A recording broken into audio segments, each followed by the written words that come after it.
All right, today we are diving into a really fascinating and intense historical account from the early days of the Latter-day Saint movement.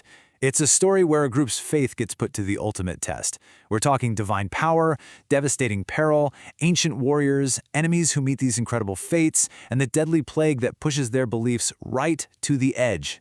So that's the big question, right? It really sits at the heart of this whole journey. We're going to see how this group navigated threats from enemies on the outside, but also a crisis of faith from within. Let's kick things off with a pretty wild discovery that connected them to a long-forgotten past.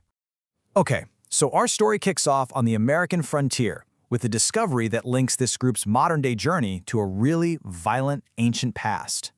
So, I want you to picture this. You've got a group of travelers making their way through the prairies of Illinois. They decide to climb this big mound, and they start digging. Just about a foot down, and they uncover a skeleton. And what do they find lodged right between his ribs? A stone arrowhead. A clear sign this guy had a violent end a very, very long time ago. See, this wasn't just any skeleton. According to the source, the group's leader gets what's described as a divine revelation about who this man was. His name was Zelph. He was a white Lamanite, basically a righteous warrior from one of two huge warring nations in ancient America, and he was killed in their final apocalyptic battle. So right off the bat, this discovery frames their entire journey in this epic, almost mystical context. So just like Zelph fought his battles way back when, this group, well, they're about to face their own confrontations. Now we're going to see how their journey was immediately challenged by some very real threats, and the outcomes were, well, pretty astonishing. So meet our first antagonist, a guy named James Campbell. He was so determined to destroy the group and its leader, Joseph Smith, that he swore this incredibly graphic oath. I mean, he was basically daring fate or God or whatever you want to call it to strike him down. And, well, according to this account, fate took him up on that offer. Get this, that very same night, Campbell tries to cross the Missouri River, his boat sinks, and he drowns. Weeks later, his body is found, and his flesh has been eaten by birds. It is a horrifying and shockingly literal fulfillment of his own curse. You can imagine, for the group, this looked like a clear-cut case of divine vengeance. But you know, the story isn't just about vengeance and enemies meeting a grim end. There's another side to this, a powerful counter-narrative that shows a very different outcome for another opponent. Okay, now enter Colonel Sconce. He had the exact same idea as Campbell. He gathered an armed company and set out to destroy the camp. But for him, things went very, very differently. A massive storm blocked his path, and by the time he finally arrived, he wasn't angry anymore. He was awestruck. He felt like he'd seen some kind of protective divine power at work. So instead of attacking, he just listened.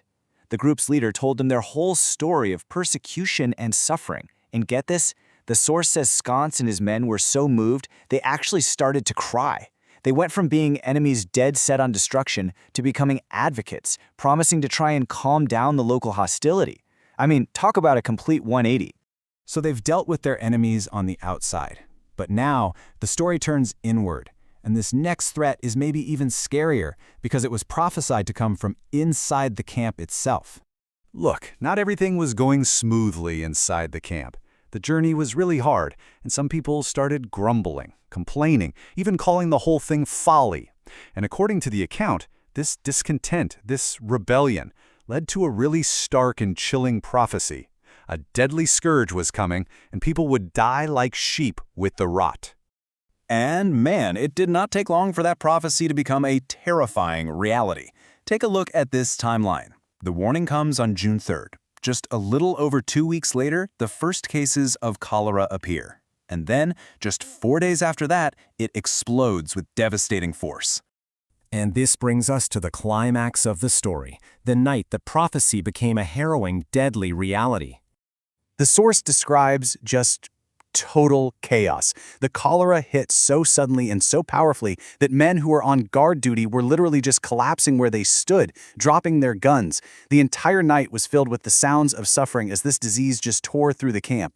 In the end, 68 people were hit by the illness, and while many were sick, the source specifically details the deaths of at least 6 individuals, which really puts a human face on the devastating cost of this outbreak. What's really striking here is how the narrative draws a direct line between the victims' fates and their prior words or actions. You have John S. Carter, who tried to rebuke the disease, and he becomes its first victim. Algernon Sidney Gilbert had apparently said he'd rather die than go preach, and, well, he got his wish. The story even tells of a local woman who refused the group water, and a week later, she and her family were dead from cholera too. And even the narrator himself, the leader of the group, didn't escape. He describes the disease grabbing him like the talons of a hawk, bringing him so close to death that he was basically saying his goodbyes. It really shows that absolutely no one was immune to the suffering. So at this point, things are at their absolute worst. The camp has been devastated, morale is completely shattered, and that's when the leader steps in and offers one last path to salvation. And it wasn't a medicine, it was a spiritual commitment. The solution he proposed was entirely spiritual. It was a covenant. He called on everyone to humble themselves and promised to follow his counsel from then on. The source claims that the absolute moment they raised their hands to agree, the plague was stayed. It just stopped. From that hour on, not a single new case of cholera appeared. So when you step back and look at this whole account, what does it all really mean? You have divine judgment for enemies on one hand and deliverance for the faithful on the other. This serves as an incredibly powerful founding story.